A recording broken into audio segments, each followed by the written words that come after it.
All right. Can I request everyone to say sadhu to start the listening factor session? Namo tassa bhagavato arahato samma sambuddhassa. Namo tassa bhagavato arahato samma sambuddhassa. Namo tassa bhagavato arahato samma sambuddhassa. Panchahi bhikkhave dhammehi samannagato bhikkhu attahitaya cha patipanno hoti parahitaya cha. Katamehi panchahi ida bhikkhave bhikkhu attanavacha attanacha sila sampanno hoti parancha sila sampadaya samadapeti. Attanacha samadhi sampanno hoti parancha samadhi sampadaya samadapeti. Attanacha panya sampanno hoti parancha panya sampadaya samadapeti. Attanacha vimutti sampanno hoti parancha vimutti sampadaya samadapeti. Attanacha vimutti jnana darsana sampanno hoti parancha vimukti jnana darsana sampadaya samadapeti. Sadhu, sadhu, sadhu. Dear friends in the Dhamma, today is 16th of September 2025, and we have just practiced another 1.5 hours of mindful walking and mindful sitting, and are gathered here now to listen to a talk which helps your practice. So we call it listening supportive factor. For that purpose, quite a few months we have been discussing this particular discourse, which is Attahita, Parahita, Sutta, the meaning of which is welfare of self and others. So for that, the bhikkhu is, the blessed one is giving 5 things, qualities that one should possess. So these qualities were included in the stanza I just recited. So if I give you the direct translation of that verse, it says, bhikkhus possessing 5 qualities, bhikkhu is practicing both for his own welfare and for the welfare of others. What 5? Here bhikkhu is himself accomplished in virtuous behavior and encourages others to become accomplished in virtuous behavior. He himself is accomplished in concentration and encourages others to become accomplished in concentration. He himself is accomplished in wisdom and encourages others to become accomplished in wisdom. He himself is accomplished in liberation and encourages others to become accomplished in liberation. He himself is accomplished in knowledge and vision of liberation and encourages others to become accomplished in the knowledge and vision of liberation. Possessing these 5 qualities, a bhikkhu is practicing both for his own welfare and for the welfare of the others. So this is the direct translation. So we have been discussing these things for quite some time now, and about virtuous behavior, about concentration, about wisdom, about liberation, we have discussed in detail. So virtuous behavior means restraining your physical and verbal deeds, which we discussed at length. So you can listen to the previous talks for the details. And concentration is also a similar thing. We will, after restraining your verbal and physical deeds, your mental deeds, or the unruly nature of the mind will be able to be seen. So then by practicing mindfulness, you will be able to bring some peace. You will be able to bring some calming down, some resolution to this unruly nature of the mind, so which we call samadhi or concentration. We discussed that as well in detail in the previous talks. And then wisdom. By doing this, you have an opportunity to see the things that you have the opportunity to see the nature of law as well as the law of nature. So you have the opportunity to see what sort of existence we have so far as our name and form is concerned, so far as our physical and mental processes are concerned, so which we call five aggregates, five clinging aggregates. So the nature of five clinging aggregates is, as we know, the impermanence, suffering, and non-self. So you have an opportunity just to witness these things, and witnessing them is wisdom. And before Buddha, they went to the door, but they never opened the door. So they were not able to see the house of wisdom, go into the palace of wisdom. So, but they have gone up to the door, and they just were staying at the door, and they never went inside. So they did not have wisdom. Saying that is 100% not correct. They had some wisdom to the extent they practiced, but they were not able to get the full wisdom. So therefore, the wisdom that the practitioners had before Buddha are called incomplete wisdom, or some says wrong wisdom.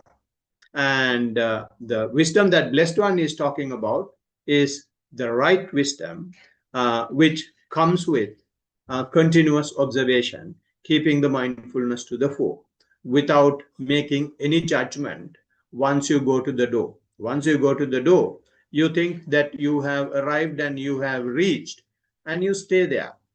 So you don't have an opportunity to open the door and see what is there. So we discussed that as well in one of the previous talks. And then those who are able to open the door and enjoy that wisdom and go through that wisdom, go to each and every room and each and every section of the house, then he will be liberated. Not just he has the wisdom, he will be able to experience that wisdom in full, right? So we discussed that in detail once again in our previous talks, and I would like to give a bit more summary about it that we have discussed in the previous talks. We have discussed five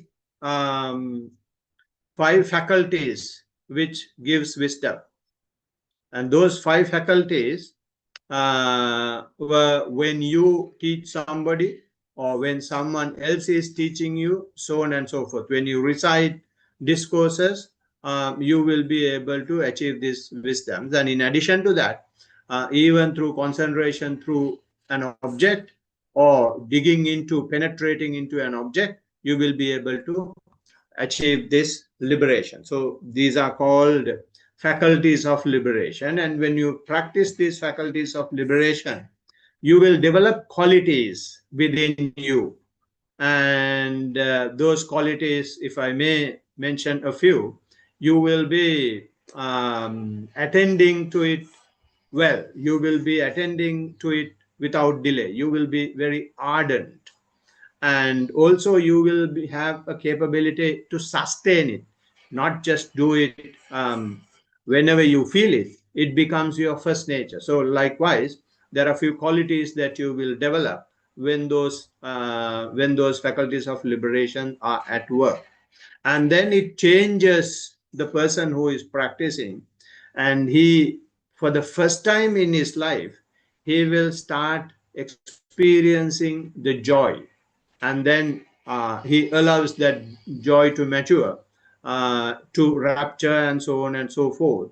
and that completely makes you allow you to open the door and go inside, and you will be liberated from the mind, and you will be liberated by the wisdom, by destroying all the taints. Taints mean very subtle defilements, the defilements that are sleeping. It's like a sleeping tiger. It's like um, uh, what do you call a bomb, which is not yet explored. So it has the capability, but it is not active. It's like a sleeping volcano. So those are the tens, and once those tens are destroyed, those tens will be destroyed when you develop these qualities that we mentioned in the previous talks, and that changes you, and then you will be able to destroy the tens. So once the tens are destroyed, you will be liberated in two ways. The two ways, two types of liberations that you have, liberation of the mind and liberation of the wisdom. Liberation of the mind to a greater extent happened before Buddha, but there was no liberation of the wisdom. So since there was no liberation of the wisdom, the liberation of the mind itself was not complete. So liberation of the wisdom will only is really support. It is really complementary to the liberation of the mind. Otherwise, if your wisdom is if you lack wisdom, your liberation of the mind is not complete. You feel as if you are liberated, but not 100%. So this is what Buddha found. Those who have gone to the very close point of liberation, they have not completed it. So this is why when Buddha enlightened, he thought that no people will understand. But then he said, he felt that there were people who were practicing with the Blessed One. So the Blessed One wanted to go and teach them.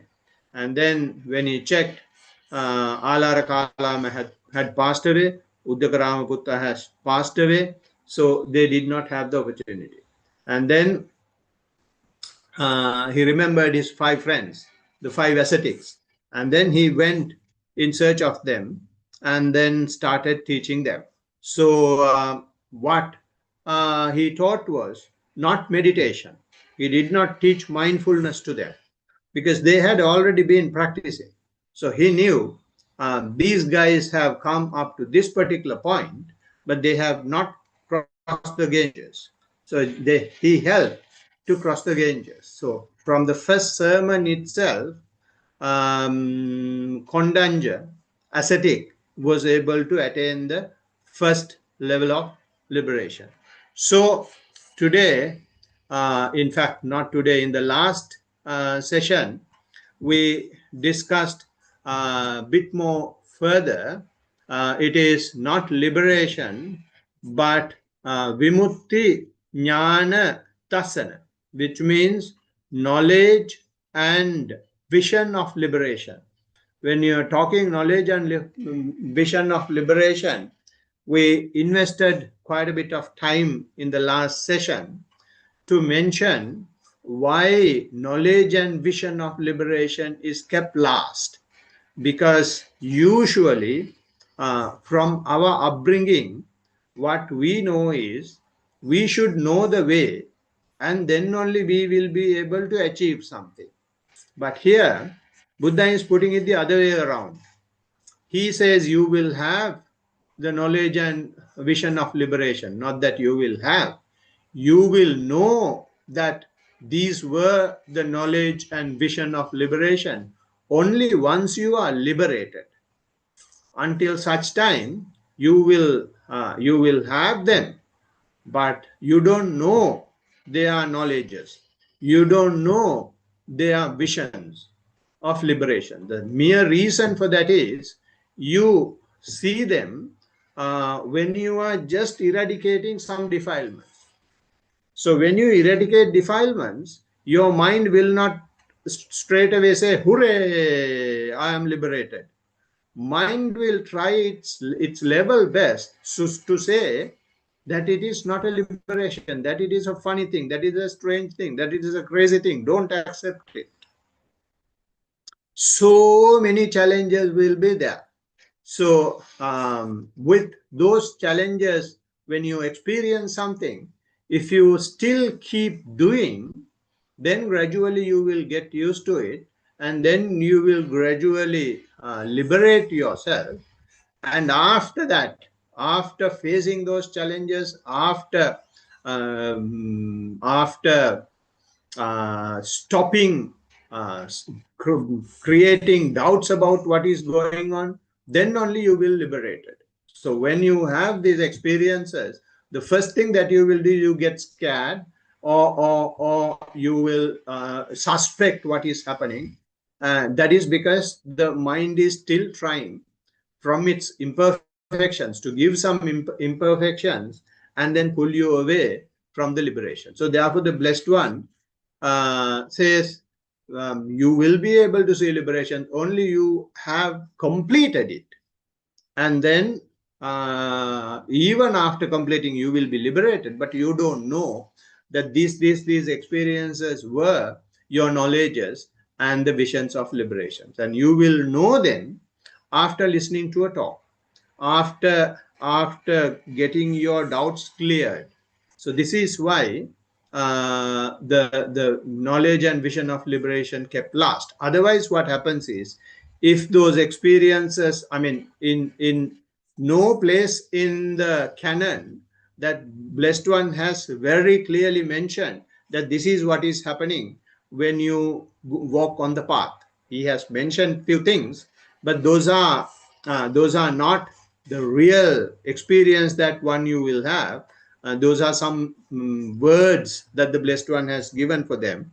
And even if you read those words 100 times, you will not know that what is happening is that particular thing that Blessed One is talking. So in other words, if you exactly know what experience is happening, what happens is you will condition yourself to that. So if you condition yourself to that, you will not be liberated, but again it becomes another conditioning. So this is why we took some time last time to say people have been meditating even before Buddha, and then once they reached a particular point, they identified themselves with it, and they were not able to go further, because what is required to see the vision, knowledge and vision of liberation, they did not have.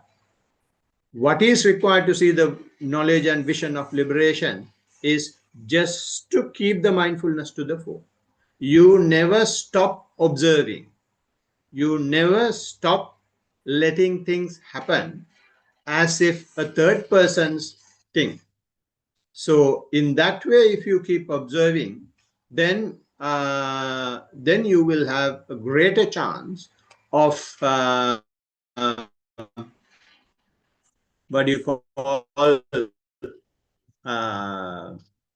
having the knowledge and vision of liberation.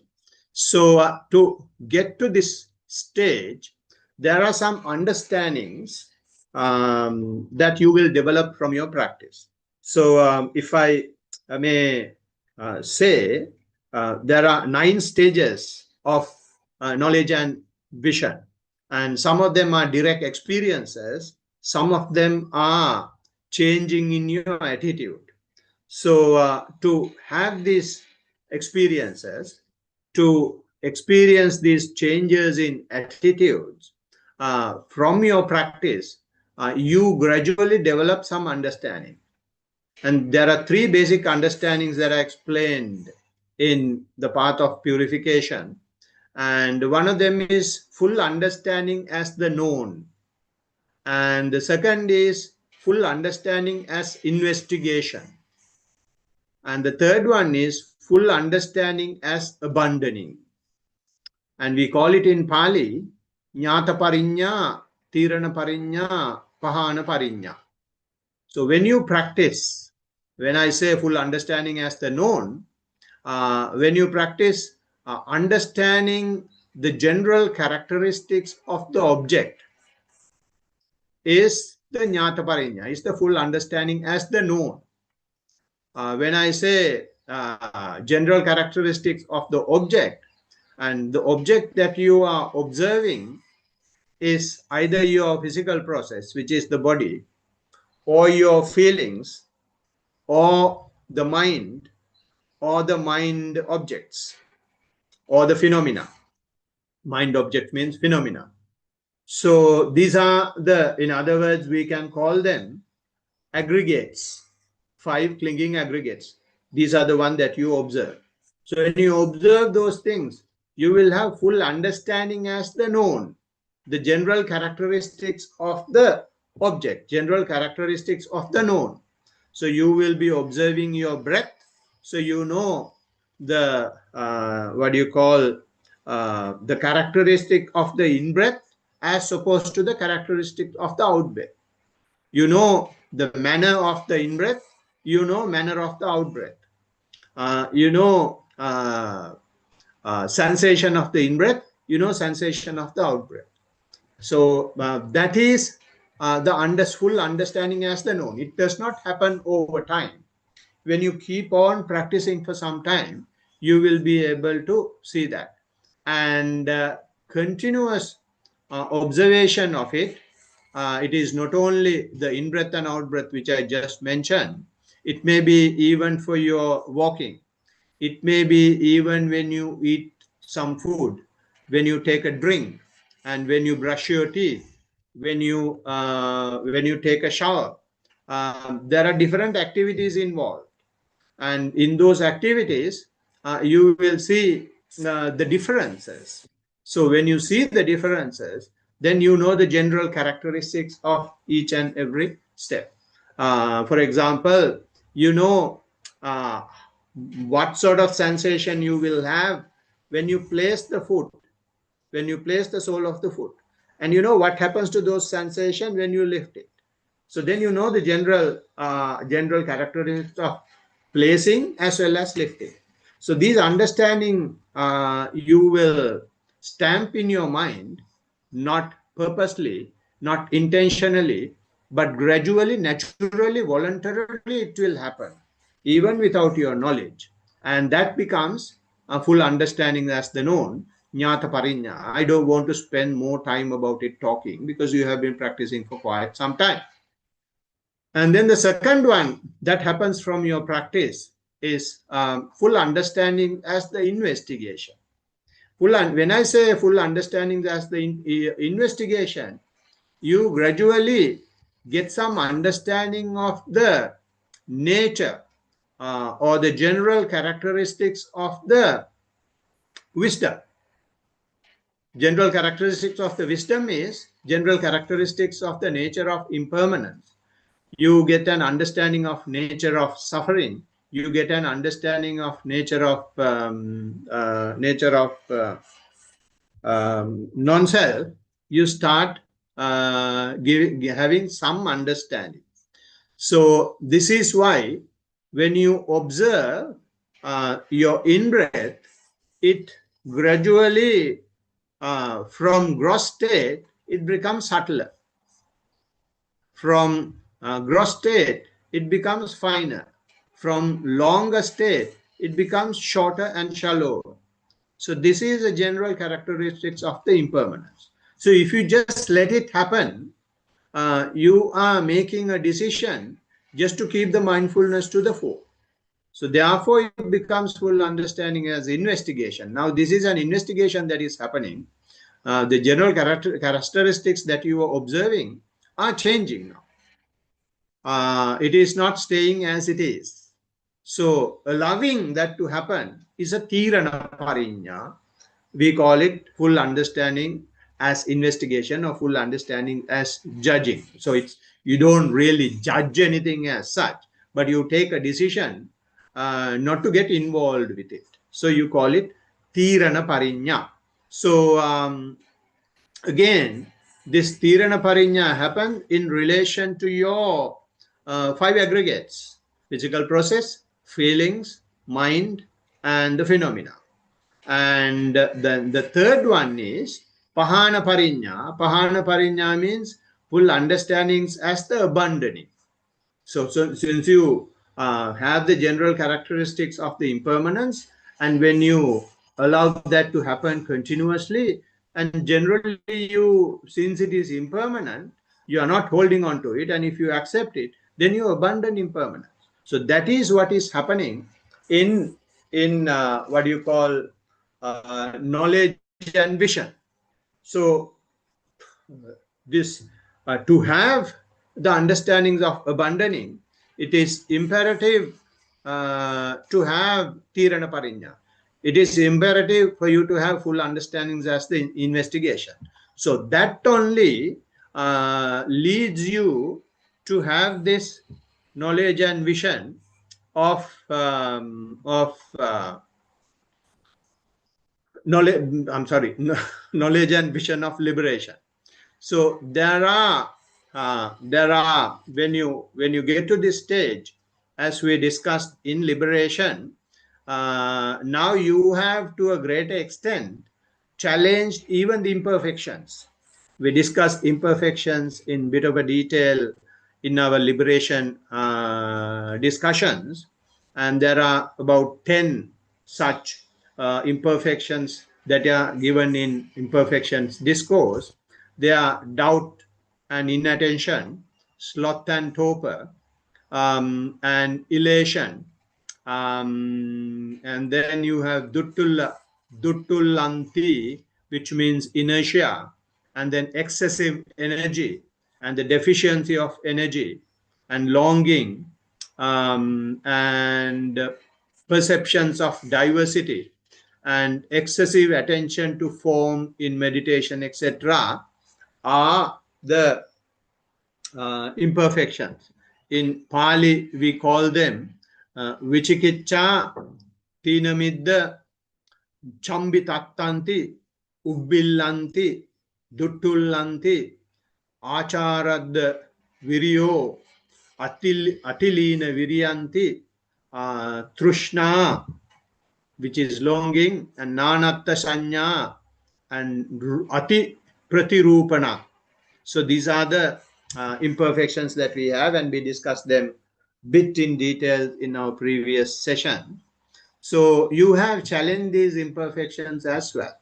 So once you challenge these imperfections in your practice will come to a state, if you are observing your in-breath, and you have, because of your tirana parinya, because of your full understanding of the general characteristics of impermanence, etc., you will let things happen, and the things, breath will become subtler, and your mind will get closer to your body, and you will very closely observing your body, and then you will start observing what the breath does in your body.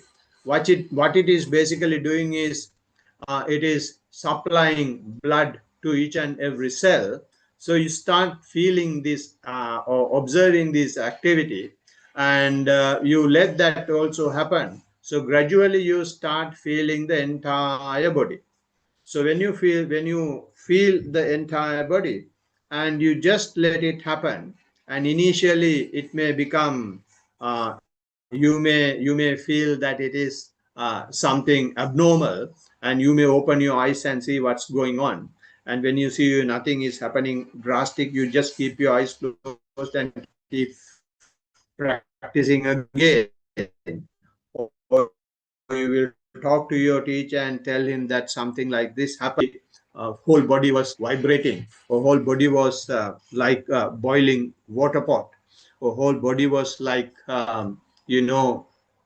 like popping up corns.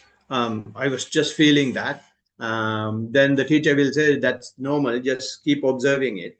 So when you get this stage, and initially it will be very gross, but when you continuously keep observing that, and that situation will not vanish, but it will to a certain extent, you may start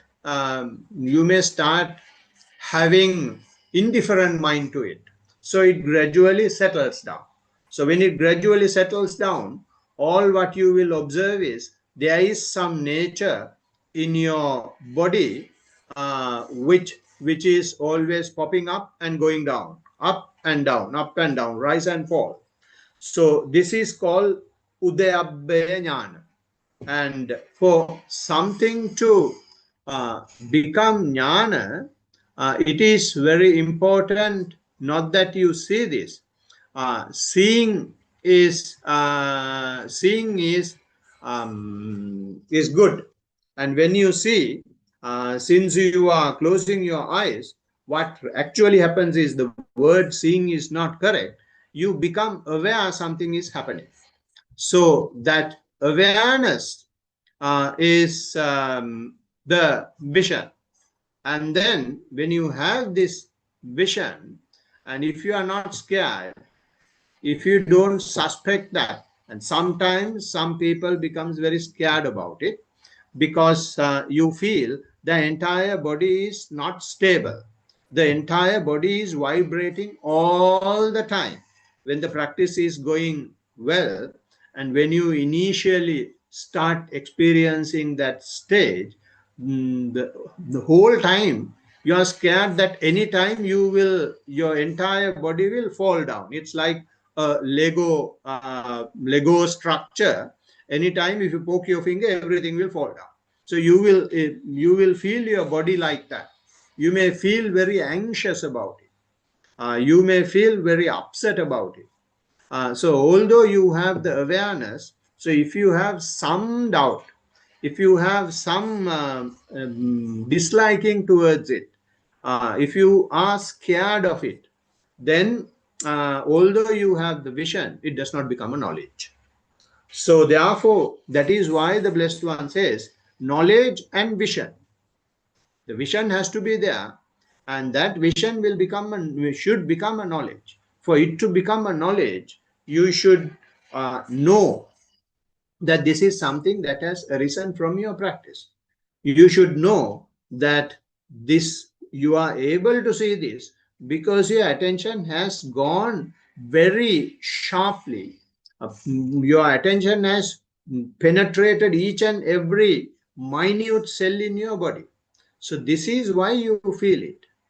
And this is a first-hand experience. Doctors are also seeing this, but they see this only in others' bodies. They see this only in what do you call it, microscope, in things that you can that they can enlarge things, but they don't see in themselves. But for you, you are when you practice, you become a doctor's doctor. You see it in yourself without any operation. So when you see that, and it is natural that you become scared, it is natural that you start suspecting. So that is why we need these discussions. That is why we will have to listen to these talks. Then when you reach those things, then you will immediately, you will not understand, but you will at least have some confidence to continue your practice.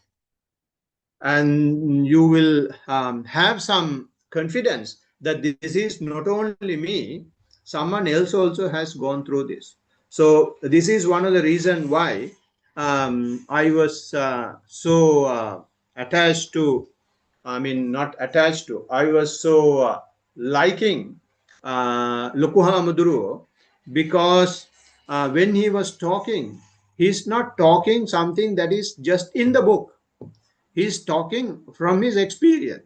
So when you talk from the experience, being a person who practices, then you will be able to sense what he's saying. You will be able to have some gauge of what he's saying. You know that he's not just taken from some other banner or some other talk or some other book, and he's just vomiting the same thing here. You will be able to relate. Those who practice are able to relate to the practicing talks. So therefore, you will have some confidence when such talks are heard, and you will continue to practice. And it is natural that people keep questioning this stage. It depends on the character. Some people, character of some people, especially when you think that you are very smart, if you think that you know a lot of things, then you will keep questioning each and everything. If you are an educated person, then it is quite difficult to convince them, because their habit is to question each and everything, and that is how they grow in their usual careers. They don't just accept things just because other people say so. Everything they keep questioning. So therefore, if you keep questioning too much, then you are at the door, you don't go inside. So this is where now the faith is very important. It is not just the superficial faith. This is the faith to experience the faith. You had the faith, and because of the faith, you kept on practicing. Now you are going to jump over faith. To jump over faith, you should have the faith. And then you will jump over faith. And once you jump over faith, it is no longer faith. It becomes your own experience. It becomes your own knowledge. It becomes your own vision. And after that, you don't want any faith. Faith has done its job. So what I simply tried to mention here was just having the awareness, just observing the experience is not sufficient. You will have to simply accept it as something that is coming from your practice. Let any damn thing happen to you, keep observing. It is easier said than done, but it is possible. And why I'm saying so is this is a very great juncture. A lot of people, because of its abnormality, because of its exceptional nature, a lot of people change their teachers. A lot of people change their techniques. A lot of people start reading books. A lot of people start studying Pali. A lot of people start studying higher Dhamma to understand these things. There is no higher Dhamma, there is no Pali, there is no teacher, there is no technique than your own observation, than keeping the mindfulness to the fore. That is Buddha. If you keep mindfulness to the fore, then yes, it is abnormal, yes, it is exceptional, but continuous observation will gradually make that vision a knowledge for you. So then you don't give a damn, if I may say so, excuse me, and keep observing. And then when that happens, you are basically in the purification process. Why I'm saying in the purification process is because you accept that your own body. Now, I took the example of the body. It's the same thing even in you observe your feelings. Even in your, when you observe your feelings, you will see feelings are changing even at a faster rate than the vibrations of the body. Vibrations of the feelings are much faster than the vibrations of the body. And also when you see your perceptions and also your mental volitions, which is the mind, in other words, in simple terms, thoughts, when you observe your thoughts, they are unbelievably fast. So you may feel that you are going crazy when you see that fast changing mind. Lot of people tell that I'm so scared, I just can't believe what is happening to me. So people will start saying all these things and they will start observing all these things. So what it simply tells you is, and if you continue to practice and if you keep talking about it, and if you get your doubts clarified, then gradually you get used to the coming out of the purifying the perception of permanence. You gradually now challenge the perception of permanence and perception of pleasure, perception of self. All these things are challenged now. Now, so far as permanence is concerned, when you see that things are changing so fast and when you allow it to happen, it is before your eyes, you see it is not permanent. And when you talk about pleasure, and all this time we knew only one pleasure, which is the sensual pleasure. At its peak, we knew only the sexual pleasure. Now you have a pleasure that is arising from seeing impermanence. So therefore, the pleasure that you have been experiencing or accepting in the past is down the drain. So the pleasure principle is challenged. And you see that you observe these things by, not doing anything. These are simply because you observed. You didn't poke your fingers at all. So as a result, only you are seeing these things. So when you take this in totality, your permanence is challenged, pleasure principle is challenged, and the notion of self is challenged. So when you, it is the beginning of the way of purification. So when you continue this, you will be gradually having the vision and gradually improving the knowledge of rise and fall. So this having rise and fall or having this knowledge, one will ask, will the awareness or the vision of rise and fall become a knowledge? Whether the awareness or the vision become a knowledge straight away? No, as I said, it is yes and no. It will become a knowledge if you continuously keep the mindfulness to the fore. But for some people, it will not become straight away.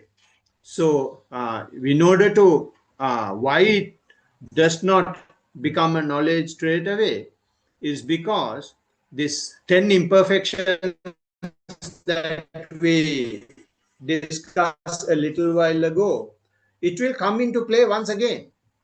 Those imperfections will come into play and they will ask a lot of questions. The first imperfection that you will have is the doubts, skeptical doubts.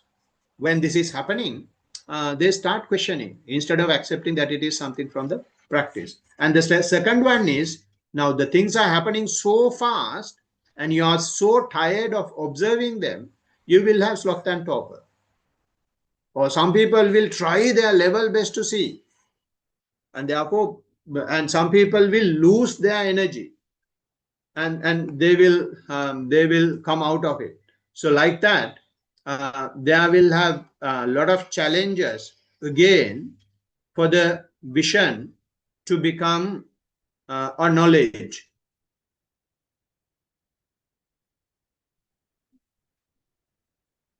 Can you hear me? Yeah. All right. Okay. Because someone is ringing me. I don't know whether the line was disconnected. That's fine, so long as you can hear me. Okay. So in that manner, there will have challenges for some people from the imperfections.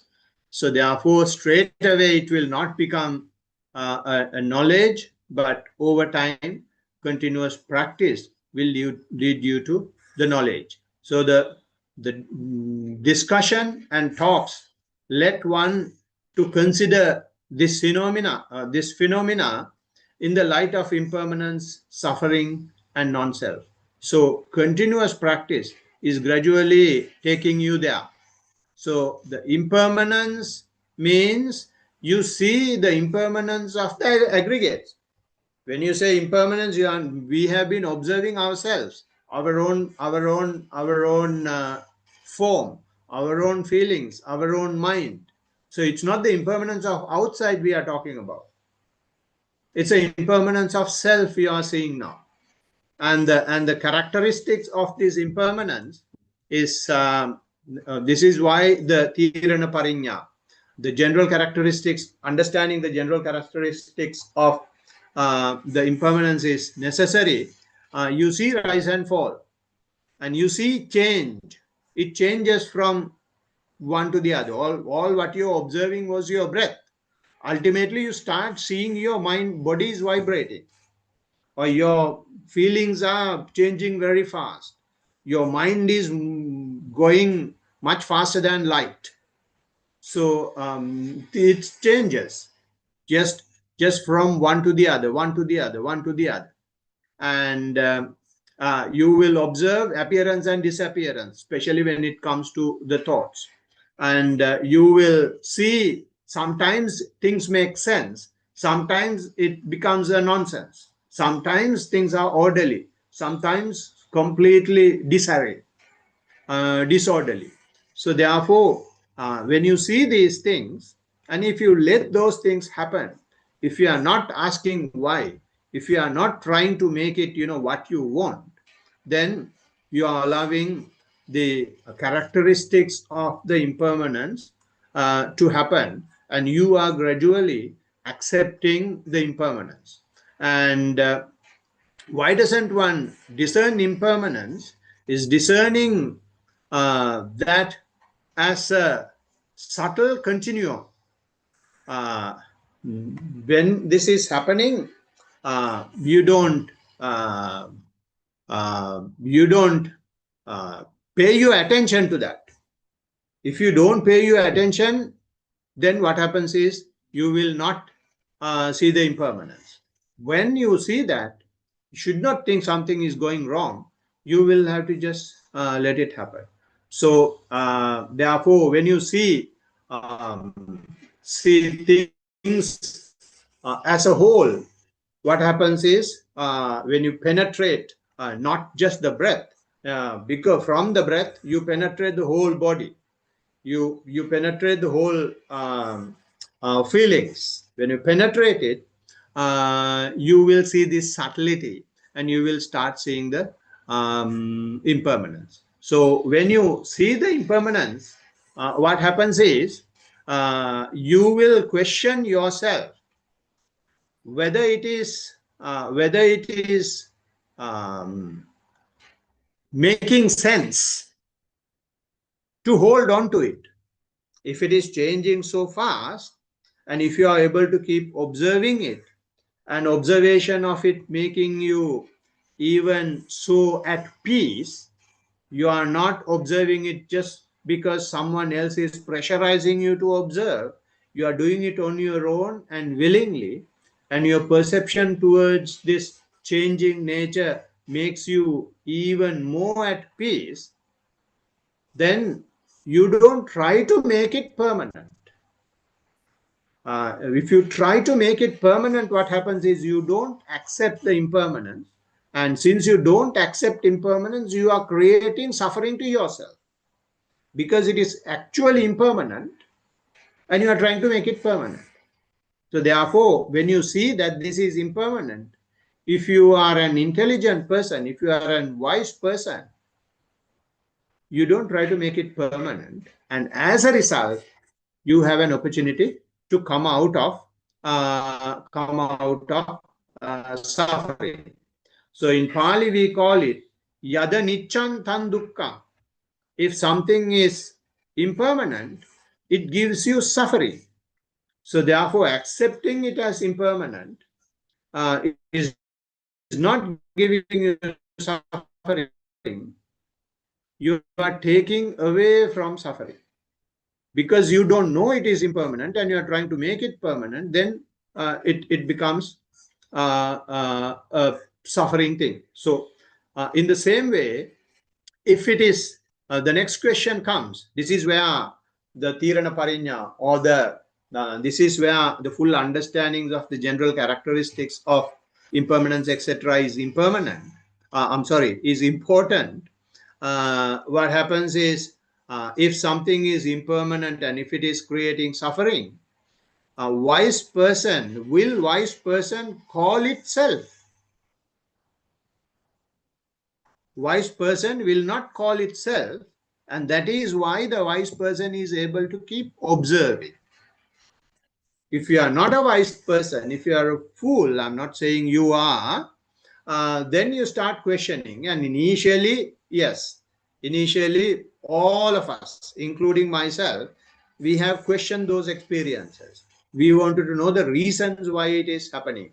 We want to have all the positive or the arguments for what is happening, and we need all the explanations in the canon for that. So it will be, initially we will be acting like fools. But if you don't stop your practice, if you continue your technique, and if you continue your practice, if you continue to discuss what is happening, then you gradually become a wise person, and you will not call it self. You will keep observing. So simply because you keep observing and keep the mindfulness to the fore, then that itself, whenever you do it, and each and every thought moment you are doing it, each and every second you are doing it, you are not calling it self. You are looking at it, you are observing it, you are seeing that as something, as of something else's thing. So therefore, if something is impermanent, it gives suffering. If something is giving suffering, you will not, as a wise person, call it self. So therefore, in this manner, these are not things that you will gradually see, that you take decisions while practicing. Although we call it Tirana Parinya, although you call it full understanding of the impermanence, etc., nature, you don't see those things are happening. The only evidence that you are taking the right decision, that you are taking the right judgment, is the continuation of the practice. If you continue to practice, then that means that you are challenging impermanence, that means that you are challenging suffering, that means that you are not accepting these things as self. So continuation, therefore, blessed one says, asevati bhaveti bahuli karoti, which means you will first have the initial experience, and then you will gradually talk and improve on it. And even after talking, even after clearing all the doubts, it is still happening, but without any change. You continue to do the same thing millions of times. I'm not saying that it has to happen millions of times, but you never give up. You just let it happen and keep observing. That is bahuli karoti. There is no quantification for bahuli karoti. You will have to do as much as possible, as many times as possible. And then you will accept that this is arising and falling nature, in the form, in the feelings, and even in other mental processes. So in that manner, gradually you are doing, it is not mindfulness of four foundations of mindfulness now. Now it is of mindfulness of impermanence, mindfulness of suffering. Now it's mindfulness of non-self. Right? So in this manner, you will have the complete understanding of rise and fall. So having the understanding of rise and fall, reaching this state is the first step on the Buddha's path. Before Buddha, they had come to this stage. When they come to this stage, what happens is things are changing so fast, so they can't exactly say whether something is there or whether something is not there. Because at this stage, when the rising and falling is happening at the highest level, at its peak, you can't say whether something is there or something is not there. So it's called neither perception nor non-perception. That's a state, and that is the highest state that those practitioners before Buddha had gone.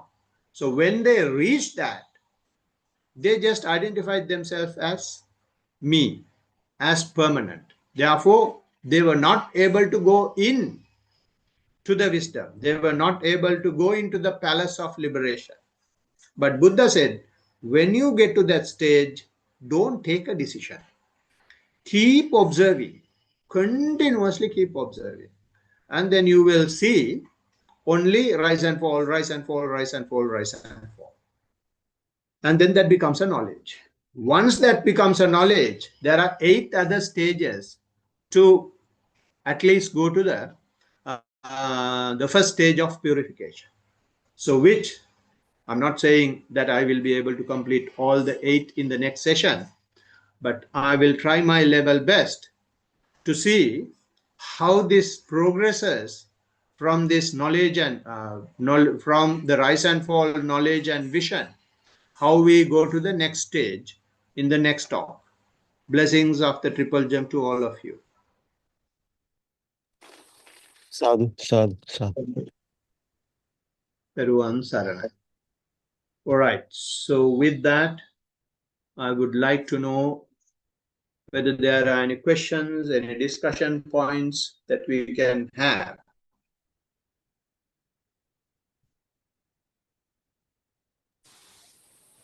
So Hansar, recently I've been experiencing like similar kind of like old self.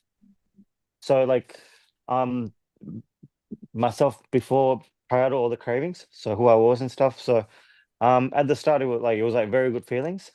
Like I don't know, a couple of weeks ago, it's like I was going back to the gym I used to go to, and you know, I was getting the same feelings. I was feeling, I wouldn't say entanglements, but like I was feeling closer to like the friends I used to be with, but I wasn't really seeing them. But I kind of started feeling like I was myself again. Obviously, like there was like days I was feeling very good about it, and then there was days like I wasn't feeling that anymore, and I was just at work, like kind of just like um, I wouldn't say liberated, but like kind of just like moved away from like where I used to be, or like where I used to be happy or whatever. And then yeah, just been experiencing that here and there, like um but yeah, I've been trying to like observe it a bit more recently.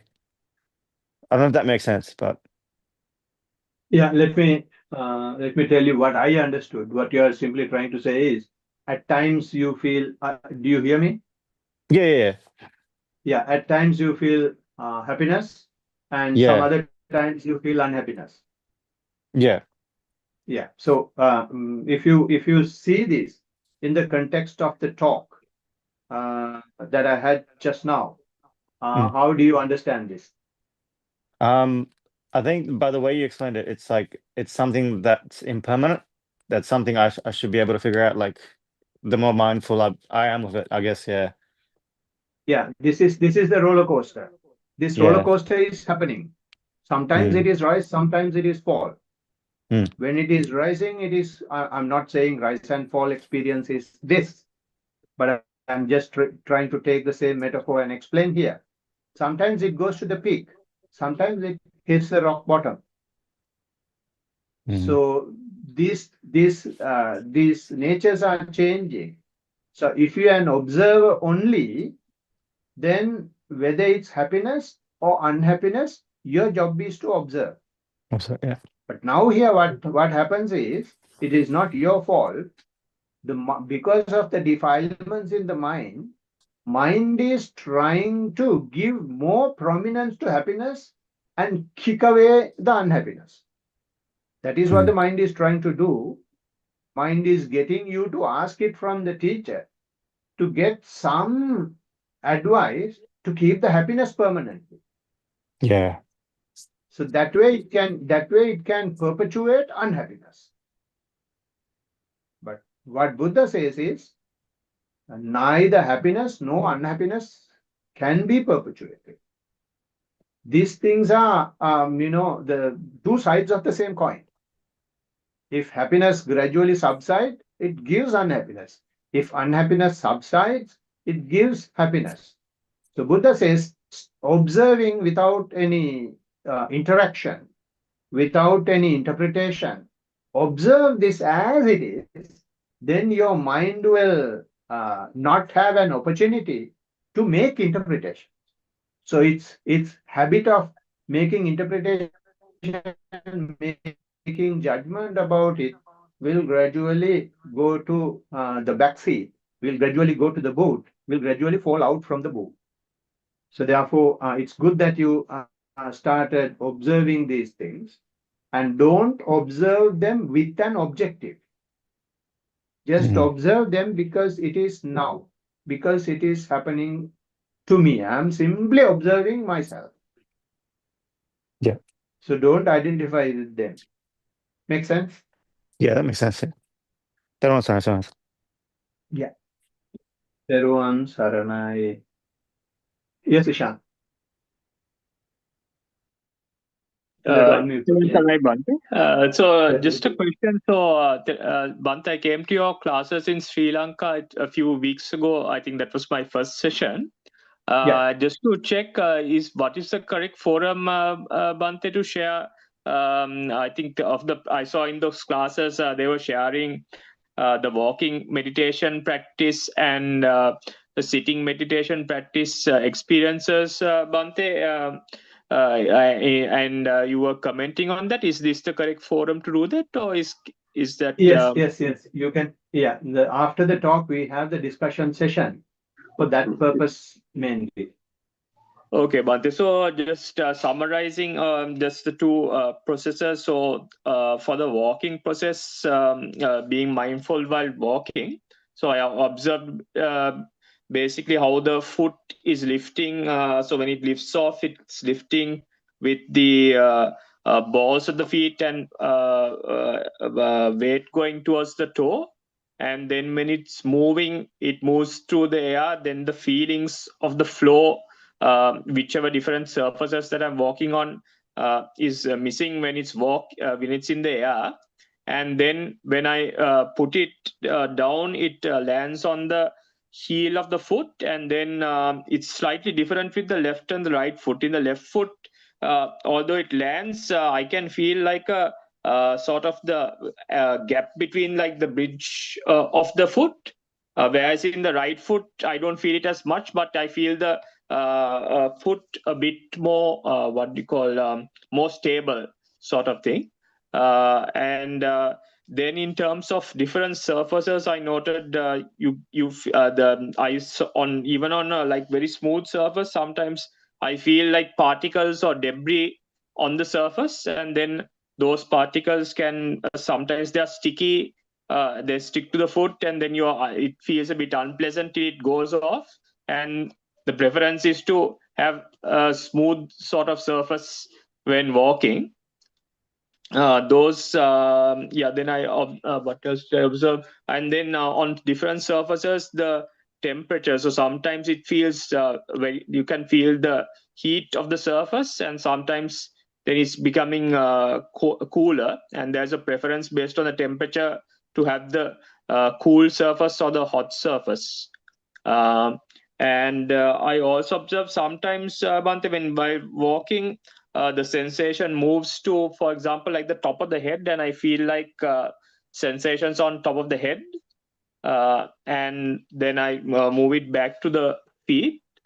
And I also felt, and sometimes the sensation changes. So, like, for example, today I was walking on I think tiled. It's actually it's what do you call, just a normal tile in the garden here in my sister's house in Australia. And then the feeling was different. So the first time when I started walking, it was feeling like soft and like sandish.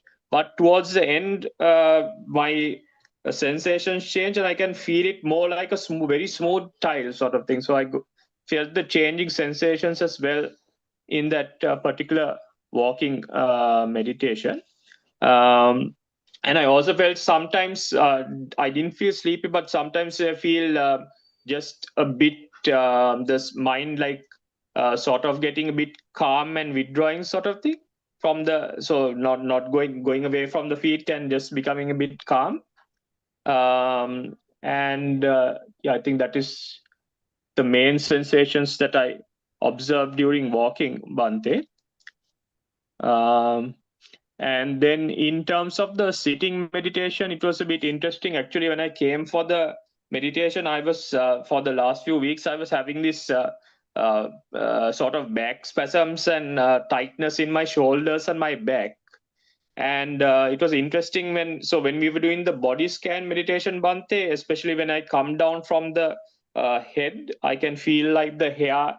I think you mentioned you did a guided meditation at the sessions in Colombo. I felt like the hair, the softness of the hair, and then when it comes to the forehead, I could feel like the slight tightness of the forehead, and then I could feel the eyes, and when it comes to the nose, you can feel the nose shape and the breath on either the upper lip or in the sort of in the nostril area. And for me, it seems to be on one side, normally on the right side, but it can also shift to the left. And then I felt sensations down the side, not exactly the cheeks, but like down the side from the eyes and going down. And then I also felt sometimes on the chin, at this like a spot just in the middle of the chin, there was some itchy sensations that came up from time to time and disappeared after that.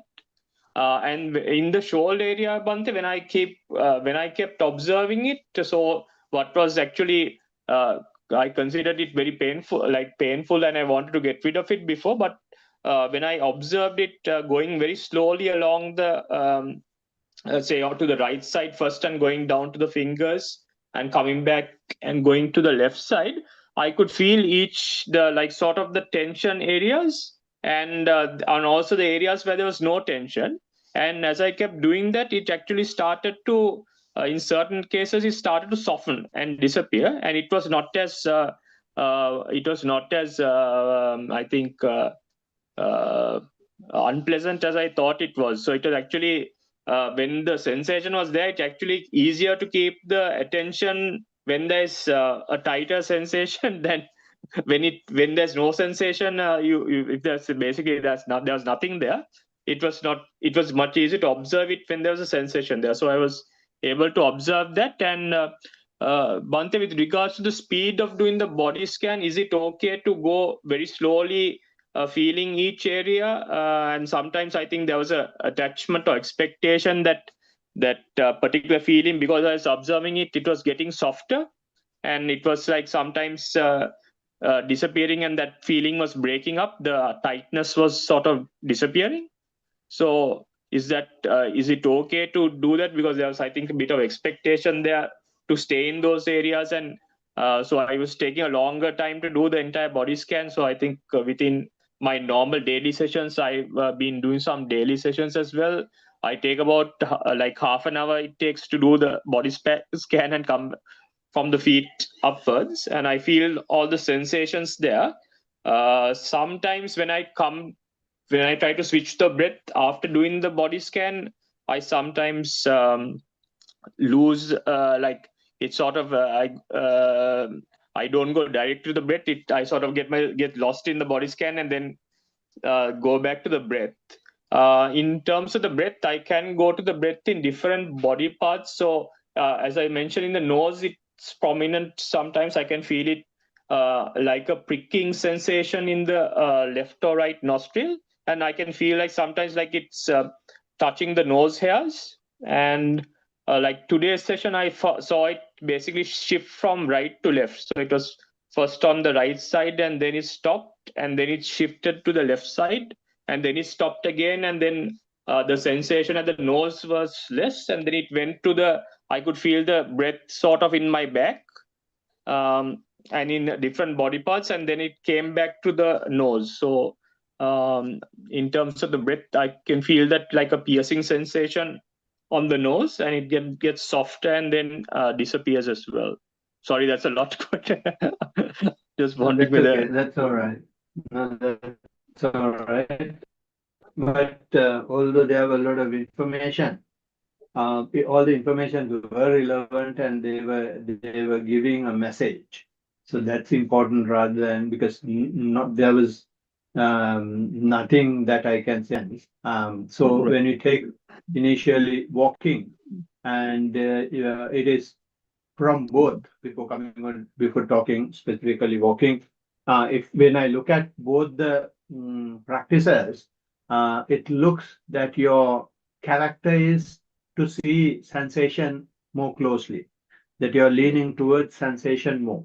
And that is a very good trait. And because when you see sensation, the practice is faster. And also, attention is always with the body. So usually you get there only through observation of the breath, or only through, subtle, I should not say subtle, but general body scanning. But in your case, maybe from the past practices that you have some inclination towards sensation.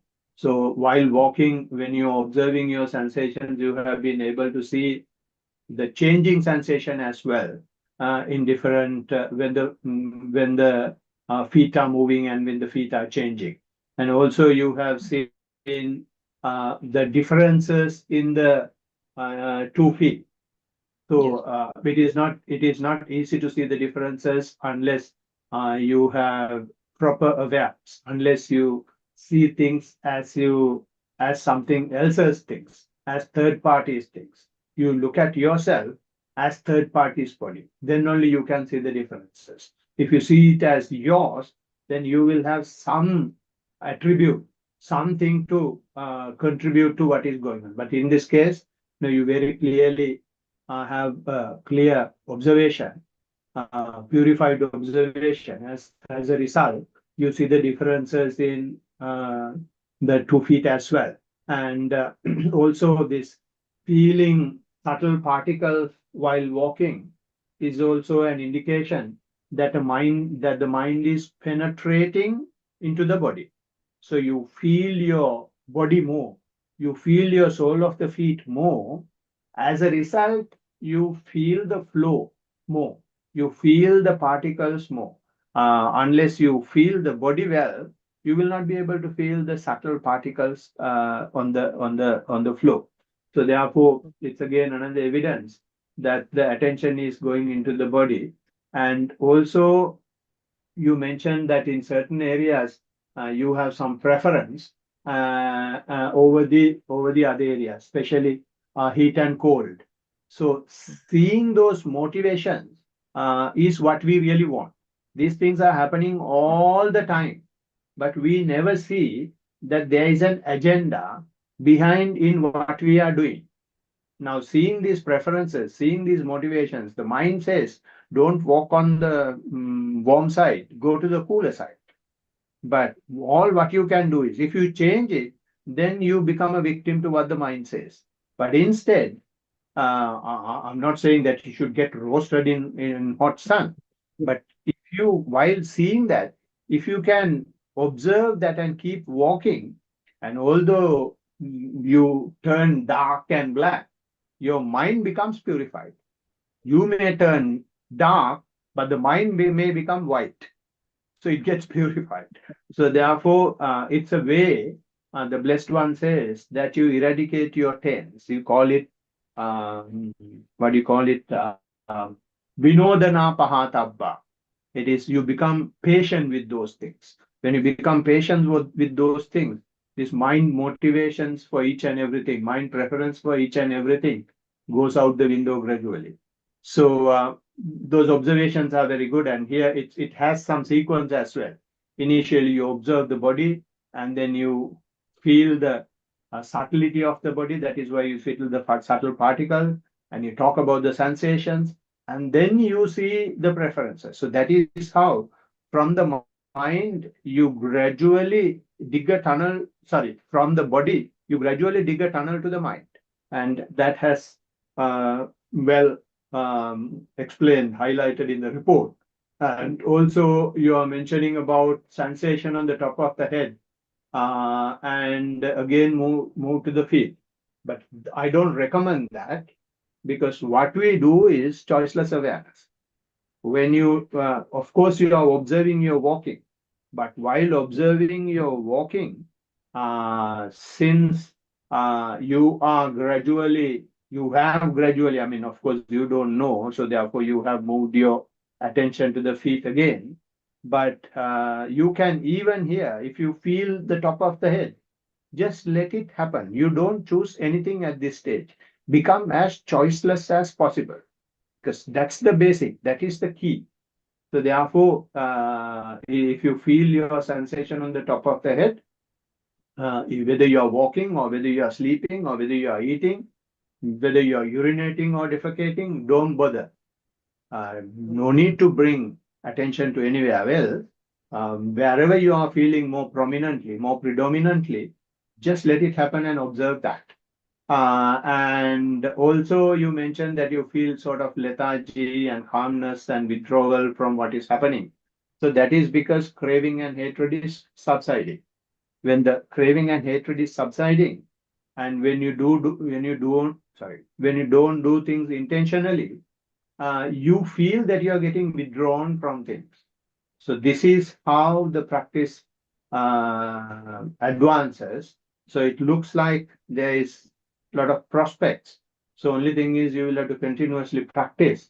And I don't know how long you practice. I don't know what your schedule is, but at Yes, least but if you can. right now I try to do at least half an hour walking and half an hour sitting. I was actually doing that for the last, I think, 1 week after the classes that I came to in Sri Lanka. I actually came to Australia on holiday, so I'm the walking practice. I'm trying to get it into find a place to walk. Today I actually found a place to walk, but I was doing the sitting practice the last 2 days for roughly about half an hour in the morning and half an hour in the evening. But sometimes the sessions go over, so I end up the half an hour becomes maybe something like today it became 1 hour in the morning.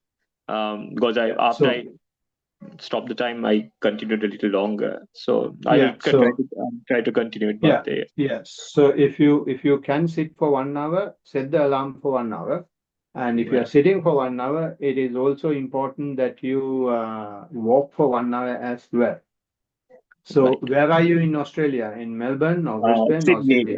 At the moment it's Sydney, Bante.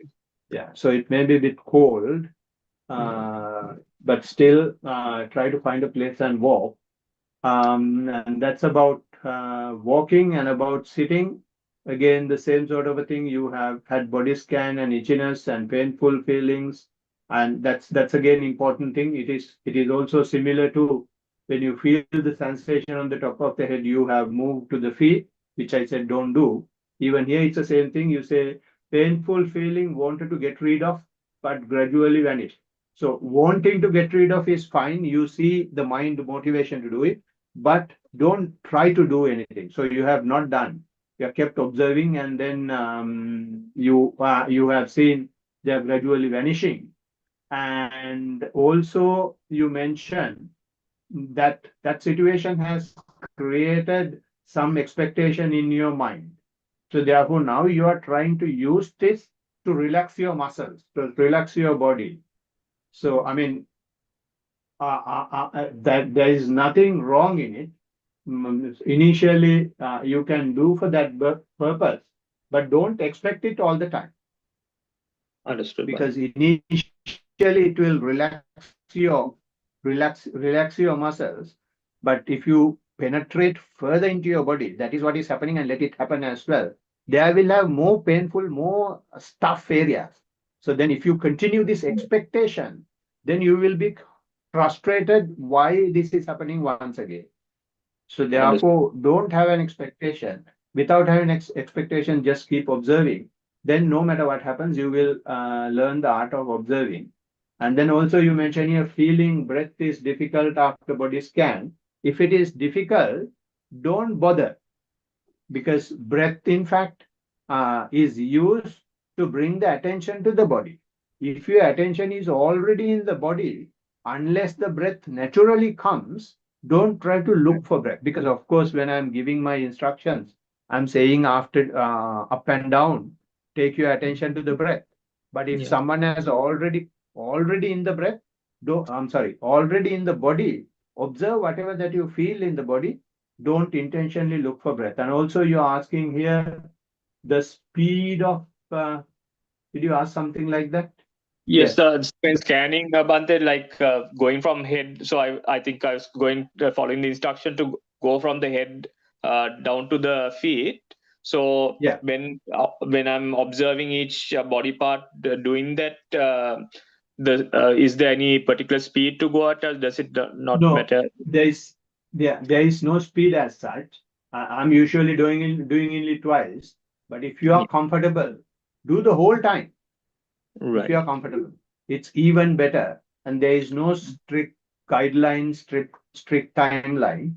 And instead of seeing the body superficially on the body, if possible, try to penetrate your mind into the body and observe as well over time. Not immediately, but over time. But if it naturally goes, let it happen as well. And also, you are saying that you feel your breath in different parts of the body. That is natural. That is natural. So wherever you feel it, you simply observe. And it looks like things are going well. Keep it up. Thank you, Bhante. Thiruvan Saranai. Thiruvan Saranai. Right. Anybody else?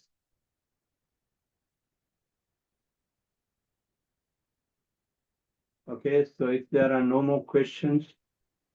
Yeah, there's one question. Sir Bhante, just a quick one. Bhante, on the talk, you explained the first knowledge, the knowledge of knowing. Yeah. So what's the difference? No, first knowledge is knowledge of rise and fall. Maybe I got it wrong then. Yeah, but also I explained something else, and it is called knowledge and vision of rise and fall. Knowledge and vision, it says jnana darshan. So there are 9 knowledges and visions.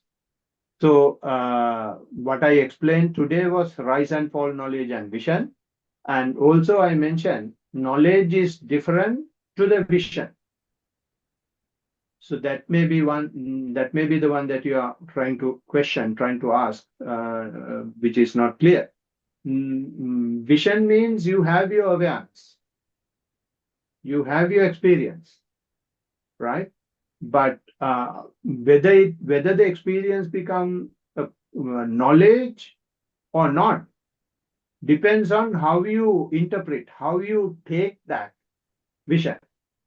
So if you start suspecting it, if you become panic about it, and if you become scared about it, then you have the vision, you have the awareness, but it is not getting translated into a knowledge. So when you have the vision, keep the mindfulness to the fore. Let anything happen. I will simply be observing. It is easier for me to say. Initially, it was difficult as well. It will be difficult for anybody. It was difficult for even Buddha. That is why on that Vesak day he said, let my blood dry out and bone crack open, flesh vanish. I will not get up unless I realize. That determination he made. So we may have to, when such experiences are coming up, we will have to get that courage from the Buddha, that determination from the Buddha, and let anything happen, I'm simply observing. And for this to happen, it is very important to have not just practice, you should have some reference to your body also at the same time. So having reference to the body is very important, because that is the one that is giving you experience.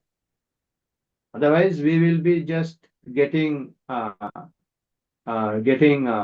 absorbed into something, and we will just be there, right? So that is why Blessed One says, "Ujum kayang panidaya parimukang satyam upattete." Should have some communication with the controlling tower all the time, not 100% and every time, but some communication should be there. So then the vision will become a knowledge. It's much very fun. One Sarana. All right. So if we don't have any other question, we will be able to transfer merit. So we'll get Kusal to do it this time. Is it okay, Chatru?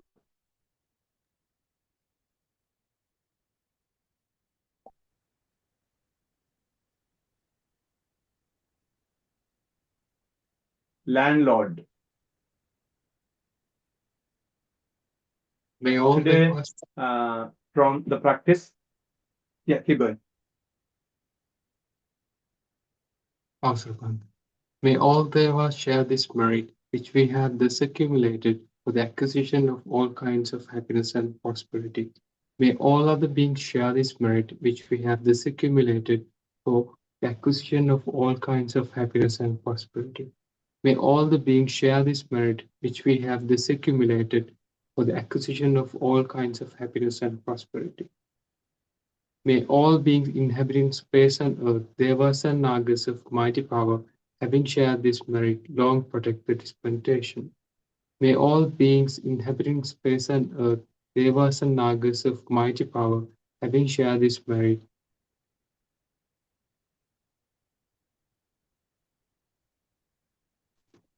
long protect the teaching.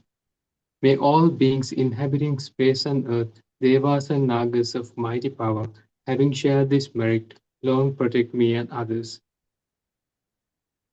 If by deed, speech, or thought, heedlessly I have done any wrong, forgive, O Master, O Victor, greatly wise.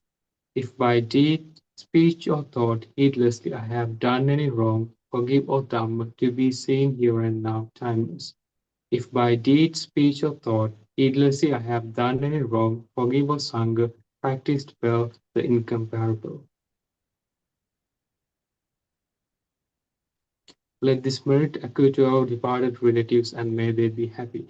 Let this merit accrue to our departed relatives and may they be happy. Let this merit accrue to our departed relatives and may they be happy.